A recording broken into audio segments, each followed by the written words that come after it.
தாவீது ஆடு மேய்க்கிறவன் தான், சண்டை போட்டே பழக்கம் கிடையாது. அண்ணன் மாதிரிலாம் இராணுவத்தில் இருக்கிறாங்க. ஒரு நாள் அண்ணன்லாம் பார்த்துட்டு வாப்பா அப்படின்னோடனே சந்தோஷமாக ஓடி வரான் உணவுகள்லாம் எடுத்துக்கிட்டு.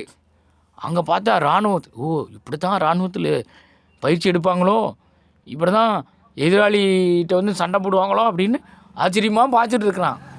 திடீர்னு பார்த்தா ஒருத்தன் மலை மாதிரி வந்து நின்றுக்கிட்டு, டேய் ஒத்தைக்கு வாங்கடா, உங்களில் ஒரு ஆளை வர சொல்லுங்க, நான் வாரேன், நான் உங்களால் ஜெயிச்சிட்டா நீங்கள் எல்லோரும் எனக்கு அடிமை, உங்களால் என்ன ஜெயிச்சிட்டா நாங்கள்லாம் உங்களுக்கு அடிமை, உங்கள் தேவனை ரொம்ப பெருமையாக பேசுகிறீங்களே, சவால் விடுறான். காலாகாலமாக யுத்தம் பண்ணுறவங்கெல்லாம் பயந்து நடுங்கிறான் அவனை பார்த்துட்டு.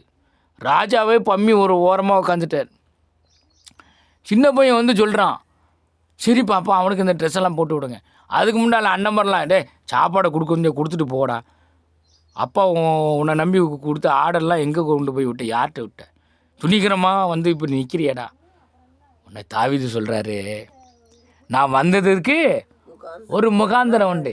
அப்போ நல்லா புரிஞ்சுக்கோங்க, கர்த்தர் உங்களை தெரிந்து கொண்டதற்கு ஒரு முகாந்திரம் இருக்குது. ஒரு அல்லையே சொல்லுங்களேன்.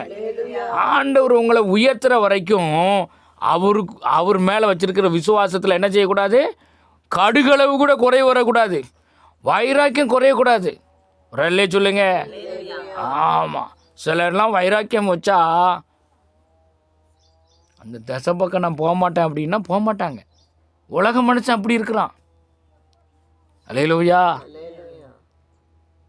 ஒரு எஜமான் கொடுக்குற உணவுக்காக அந்த நாய் எஜமானுக்காக நன்றியுள்ளதாக இருக்குது. ஒரு அல்லையே சொல்லுங்களேன். ஒரு ட்ரெயின் போயிட்டுருக்குது, ட்ரெயினில் வெளியில் தொங்கிட்டு இருந்தவங்கலாம் ஒரு நாய் ஓடி வந்து குலைக்குது, உடனே உள்ளே ஏறிடுறாங்க. என்னன்னு சொல்லி பார்த்தா, ஒரு நாள் அதே மாதிரி அந்த ரயிலில் அவங்களுடைய எஜமான் போனவர் திரும்ப வரவே இல்லை, அவர் இறந்து போயிட்டார். ஆனாலும் போன எஜமான் திரும்ப வருவார்னு சொல்லி வழக்கம் போல் அந்த ரயில்வே ஸ்டேஷனில் வந்து இந்த நாய் காத்து இருந்துச்சான். அவர் ஒரு நாள் இறந்து போயிட்டார், அவர் அடக்கம் பண்ணிட்டாங்க. அது நாய்க்கு தெரியல, எஜமான் வீட்டை விட்டு போனவர் ஒரு நாள் என்ன செய்வார், வருவார்னு நம்பிக்கையோடு காத்திருக்குது. நம்முடைய பரலோக தகப்பன் ஒரு நாள் உங்களை என்னையும் சந்திக்க வருவார். தூதர்கள் சொல்கிறாங்க, வானத்தை ஏன்பா அண்ணாந்து பார்த்துட்ருக்கீங்க, நீங்கள் உங்கள் கண்ணு முன்னால் மேகத்தின் மேலே போன அதே ஆண்டவர் திரும்பவும் அதே மேகத்தின் மேலே வரப்போகிறாரு.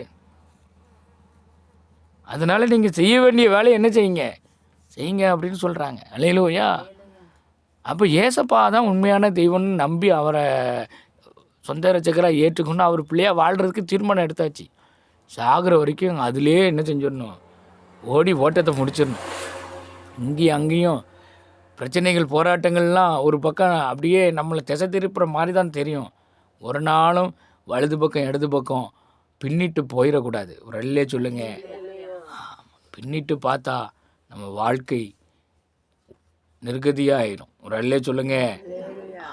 அதுக்கப்புறம் கர்த்தர் நம்மை தூக்கி எடுக்கிறது ரொம்ப கஷ்டம்.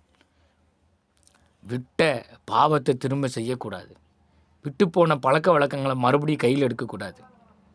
மனிதர்கள் கண்ணை மறைச்சிடலாம், கர்த்தருடைய கண்ணை என்ன செய்ய முடியாது. வசனம் சொல்லுது, பூமி எங்கும் உலாவுகிற கர்த்தருடைய 7 கண்கள்.